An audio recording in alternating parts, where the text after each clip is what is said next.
Has anxiety and migraines, okay? So let's see how it's interconnected.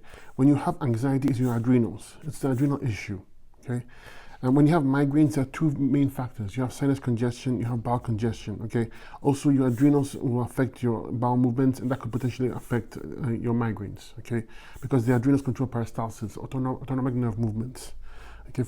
So, how do we fix it? It's very simple. Again, always the diet. Always change the diet. It's very important. Okay, I'll be on 100% fruit diet. I'll use herbs for the adrenals. Okay, because you want to spark the adrenal gland. Maybe use an adrenal glandula as well. Herbs for the bowels. You're gonna clean the bowels. 100% fruit diet, and a bowel tincture and a bowel cleanser will help clean the bowels.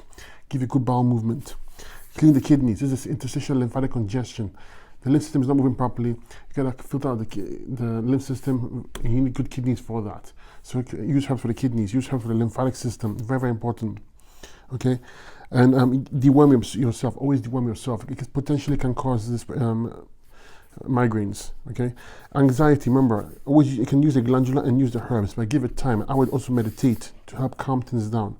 I will attack all the endocrine glands, including the thyroid, parathyroid, because they're all interconnected. Okay, so give a little bit of time, 100% fruit diet and the herbs, and you see this will improve.